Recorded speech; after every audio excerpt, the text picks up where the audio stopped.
Welcome to African Food Industry, your monthly guide to African food standards, compliance, and industry insight. I'm your host, Giovanni, and this is our first edition. Today, we are tackling a question that costs African producers millions every year. Why do quality products get rejected at the borders? We will break down the real cost of certification, meeting innovation cutting payment times from 90 days to 1 minute, and share practical resources you can use immediately. Let's dive in. The border rejection crisis. Picture this: a truck loaded with mangoes sits at the EU border for 3 days. Inspectors reject the entire shipment. Pesticide residues exceed limits by just 0.02 parts per million. 6 months of work, $15,000 gone. This happens daily across Africa. Between 2008 and 2013, over 1,100 African food shipments were rejected at the EU borders. For fish products, the rejection rate hit 40.6%. In Nigeria, 76% of agricultural exports to the EU failed to meet required standards. The top three killers: pesticide residues exceeding limits, labeling violations, and microbial contamination. Each preventable, each devastating. The financial impact goes beyond the rejected shipment.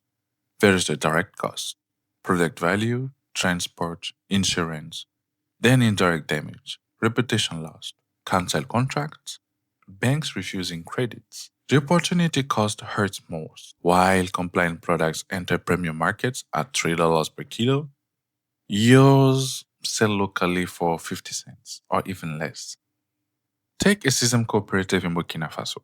250 farmers, annual revenue of $45,000, lost nearly 20%, $8,500 to one rejected shipment. That's school fees for 50 children, medicine for families, and seeds for the next season. The cruel irony? The information exists, standards are published, but they're scattered across regulatory websites in technical language. That's what we're tackling in this newsletter. Now is the word of the month section. We will define what compliance means. Let's clarify it.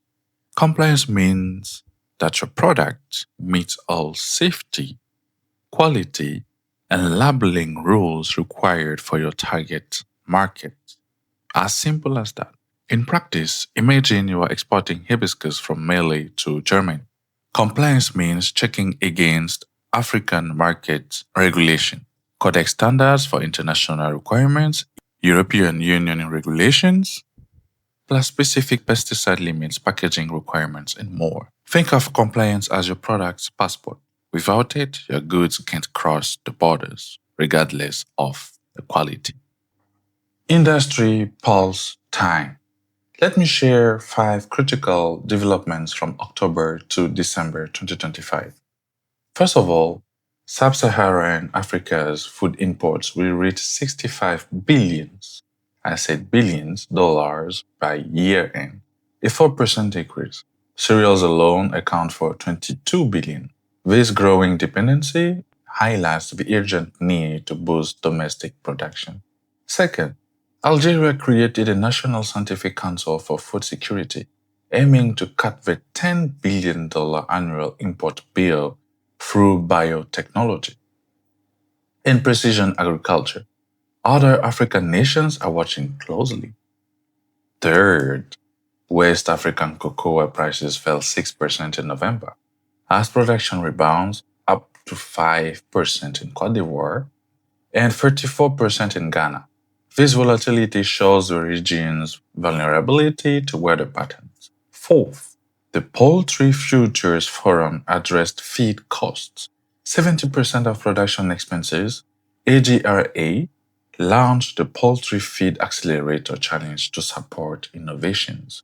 Poultry represents one of Africa's fastest growing job creators. Fifth, the World Bank, AFDB and IFAD launched AgriConnect in October. The AICCRA project has reached 3 million African farmers with climate smart tools. In Mali, farmers using Rice Advice, which is a tool, achieved nearly 1 ton per hectare, higher yields, and $320 for more income. Now let's examine the real cost of traditional certification. For most African small and medium enterprises, international certification isn't just difficult, it's financially impossible. Not because products lack quality, but because the system was designed for large corporations in wealthy countries. Remember the context. The journey takes 6 to 18 months with multiple stages. Month 1 to 2, gap analysis. 2 to 4, documentation. 3 to 5, staff training. 4 to 8, laboratory testing.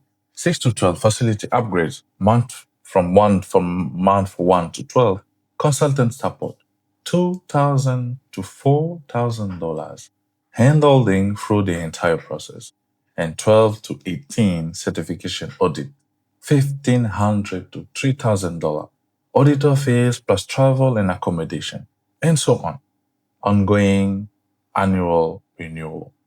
Remember, this is only for 1 year.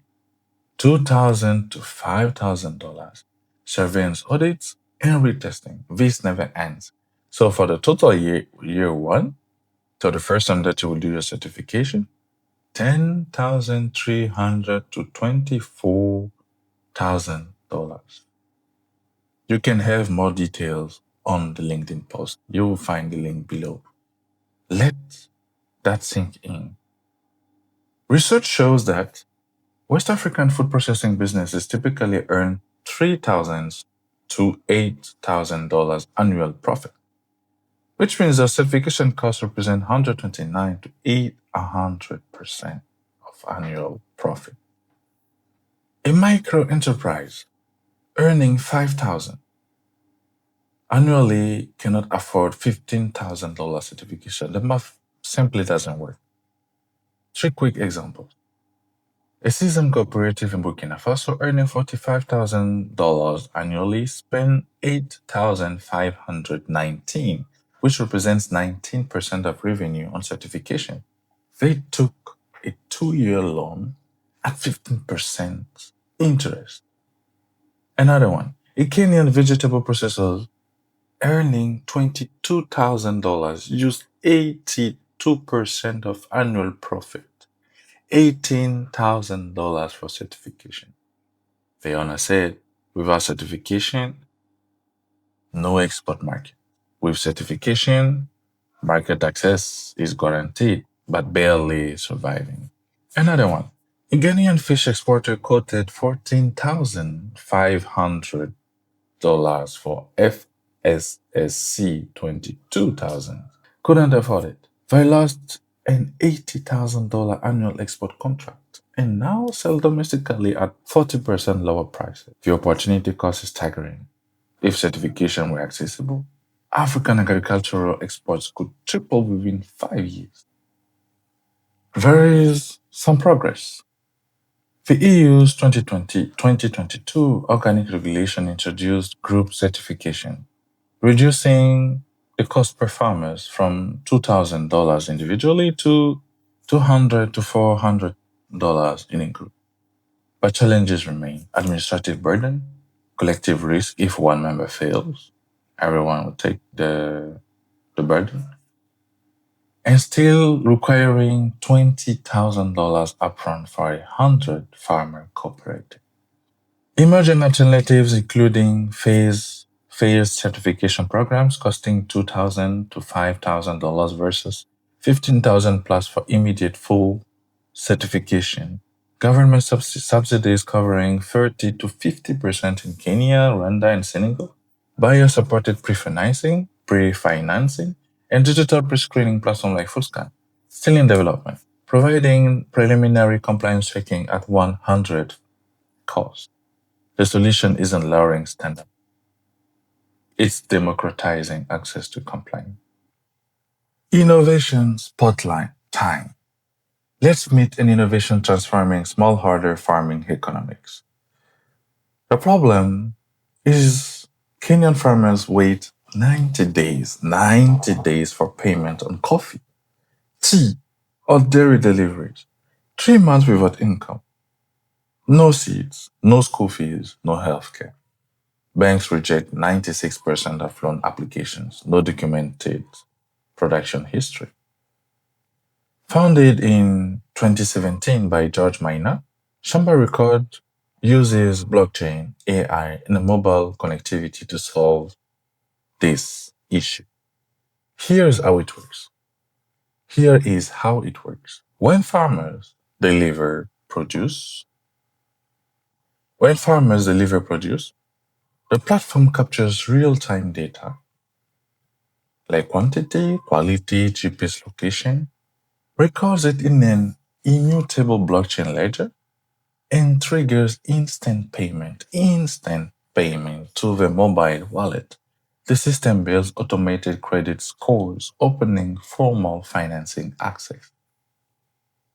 Well, the innovation, it works on feature phones. It works on feature phones in low connectivity areas and integrates with M-Pesa, which is a local Kenyan mobile money. Over 40,000 farmers are now using Shamba Records across Kenya. Payment time dropped from 90 days to 1 minute. Credit access jumped from 4% to over 40% of farmers qualifying for loans. There is a 40% reduction in certification documentation time. 12 cooperatives use it for export compliance already.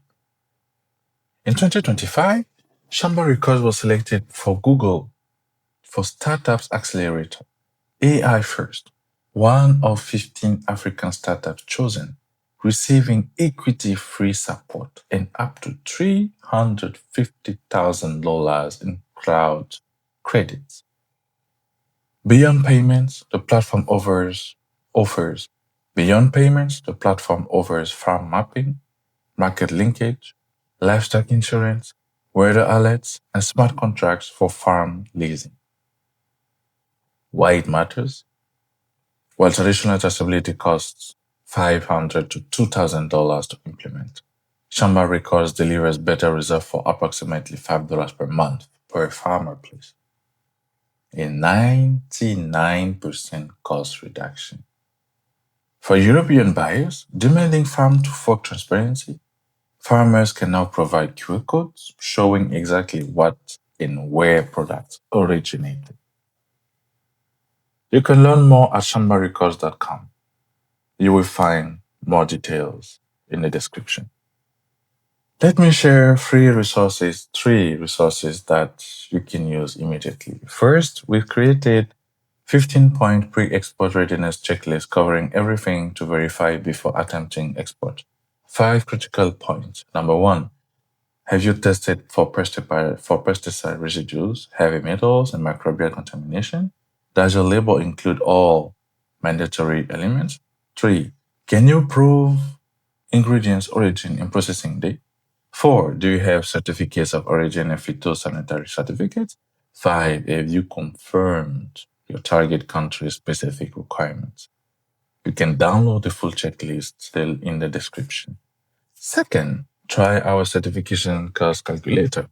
Adjust cost components to match your situation and see total investment required compared to your annual profit. Perfect for planning. You can find the link below for that. Third, 3 essential websites. The EU portal shows real-time alerts about rejected data. You can learn more about it as well. The ISO Standards Catalog, which offers free downloads of over 200 African regional standards. Codex Alimentarius, which provides international food standards, MLL, and labeling guidelines. All links are in the description. Reader question time. A listener asks, can I sell to neighboring countries without international certification? The short answer would be yes, but with conditions.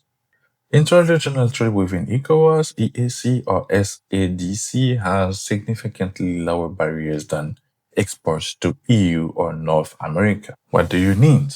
National compliance with your country's standards, ASHA standards if they are adopted by your target country, phytosanitary certificates for agricultural products, and certificate of origin and business registration. What you don't need to be able to export your products to your neighbors, well, you don't need FSSC 22,000 unless specific buyer requires it, EU level testing, or expensive international consultants. You don't need all of that. My recommendation would be to crawl, to walk, then to run. Start by selling regionally to build capacity in capital. Use regional revenue to invest in better systems. Scale to international markets once certified and experienced. Regional markets aren't second class, not at all. They are often more profitable per unit with payment in familiar currencies. Many successful support exporters build foundations in Accra, Lagos, Nairobi, and Johannesburg before targeting Paris, London, or New York. That's edition 1 of African Food Industry. Remember, the problem isn't African product quality, it's access to compliance system designed for wealthy corporations, not micro enterprises. Next month, we will explore different facets of building a thriving African food economy. Subscribe to our newsletter at the LinkedIn link in the description. Follow us for monthly insights on standards, innovation, and opportunities. All resources, links, and references are in the description below. Disclaimer: please pay attention. This newsletter provides educational content about food standards and regulation. It is not a substitute for professional, legal, regulatory, or technical advice. Always consult qualified experts and official regulatory bodies for specific compliance guidance. While we strive for accuracy, regulations change frequently.